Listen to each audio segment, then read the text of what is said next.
আপোনালোকক স্বাগতম জনাইছোঁ আজি এক বিশেষ ভ্ৰমণত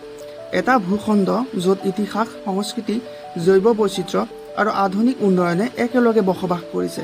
এইখন ভূমি হৈছে অসম হয় বন্ধু বান্ধৱীসকল আমাৰ এই সোণৰ অসম এই ভিডিঅ'টোৰ জৰিয়তে আমি জানিম অসমৰ ভৌগোলিক ৰূপ ইতিহাস অৰ্থনীতি শিক্ষাৰ ক্ষেত্ৰত অগ্ৰগতি পৰ্যটনৰ সম্ভাৱনা আৰু ভাৰতীয় জাতীয় বিকাশত ইয়াৰ অৱদান তেতিয়াহ'লে ব'লক ভিডিঅ'টো আৰম্ভ কৰোঁ অসম হৈছে ভাৰতৰ উত্তৰ পূৰ্বাঞ্চলৰ এখন সেউজীয়া ভূখণ্ড যি প্ৰাকৃতিক সৌন্দৰ্য আৰু ব্ৰহ্মপুত্ৰৰ বুকুত গঢ় লৈ উঠা সভ্যতাৰ এক মহৎ উদাহৰণ মুঠ এলেকা ৭৮,৪৩৮ বৰ্গ কিলোমিটাৰ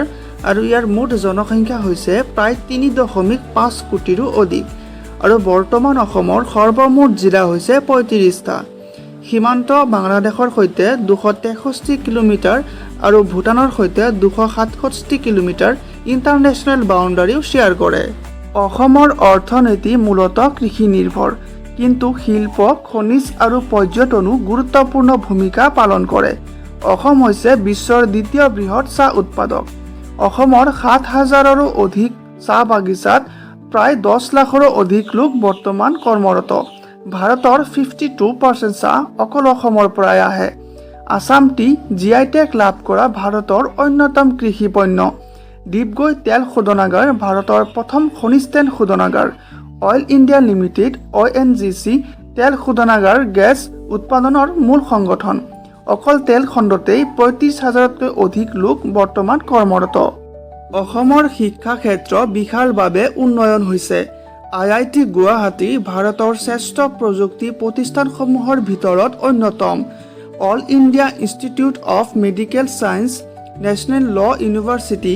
নেশ্যনেল ইনষ্টিটিউট অফ টেকন'লজিৰ নিচিনা প্ৰতিষ্ঠানসমূহ অসমৰ আধুনিক শিক্ষা আৰু চিকিৎসাৰ ক্ষেত্ৰত এক গৌৰৱজনক প্ৰতিষ্ঠান যোৰহাটত অৱস্থিত টোকলাইট টি ৰিচাৰ্চ ইনষ্টিটিউট বিশ্বৰ পুৰণি চাহ গৱেষণা কেন্দ্ৰ ১৯০১ চনত প্ৰতিষ্ঠা হোৱা কটন বিশ্ববিদ্যালয় ১৯৯৪ চনত গঠিত হোৱা তেজপুৰ বিশ্ববিদ্যালয় আৰু ১৯৪৮ চনত প্ৰতিষ্ঠা হোৱা গুৱাহাটী বিশ্ববিদ্যালয় ভাৰতৰ শ্ৰেষ্ঠ বিশ্ববিদ্যালয়সমূহৰ ভিতৰত অন্যতম অসম হৈছে জৈৱ বৈচিত্ৰ্যৰ এক সম্পদশালী ভাণ্ডাৰ ৮টা ৰাষ্ট্ৰীয় উদ্যানৰ ভিতৰত কাজিৰঙা ৰাষ্ট্ৰীয় উদ্যান আৰু মানাস ৰাষ্ট্ৰীয় উদ্যানক ১৯৮৫ চনত ইউনেস্কো ৱৰ্ল্ড হেৰিটেজ ছাইট হিচাপে ঘোষণা কৰা হৈছিল ব্ৰহ্মপুত্ৰৰ বুকুত থকা মাজুলী হৈছে পৃথিৱীৰ আটাইতকৈ ডাঙৰ নদীদ্বীপ আৰু গুৱাহাটীত অৱস্থিত উমানন্দ হৈছে পৃথিৱীৰ আটাইতকৈ সৰু নদীদ্বীপ শক্তিপীঠ কামাখ্যা মন্দিৰ হৈছে অসমৰ এক মুখ্য আকৰ্ষণ য'ত বছৰি ২০ লাখৰো অধিক ভক্তৰ সমাগম হয় ৰেচম শিল্পৰ বাবে বিখ্যাত শুৱালকুছিক অসমৰ মানচেষ্টাৰ হিচাপেও জনা যায় আৰু লগতে অসমৰ ভৱিষ্যত পৰিকল্পনাৰ ভিতৰত আছে গ্ৰীণ এনাৰ্জি ইনিচিয়েটিভছ তেল গেছতকৈ সৌৰ আৰু জলবিদ্যুৎ উন্নয়ন digital Assam and governance digitalisation আৰু সেৱা তাৎপৰ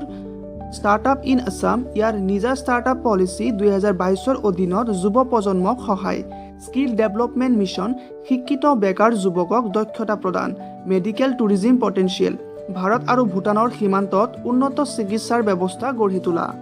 অসম কেৱল এখন সেউজীয়া ৰাজ্য নহয় এইখন হৈছে ভাৰতৰ গৌৰৱৰ মুকুটখন যি গৌৰৱ বহন কৰিছে চাহপাতৰ সুবাস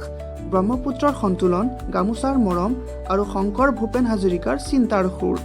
অসম আজি উন্নয়নৰ বাটে আগবাঢ়িছে সংস্কৃতি প্ৰযুক্তি অৰ্থনীতি আৰু সামাজিক সামৰে আহক আমি গৰ্বৰে কওঁ জয় আই অসম এই ভিডিঅ'টো যদি ভাল লাগিছে এটা লাইক কৰি শ্বেয়াৰ কৰক আৰু চেনেলটো ছাবস্ক্ৰাইব কৰিবলৈ নাপাহৰিব ধন্যবাদ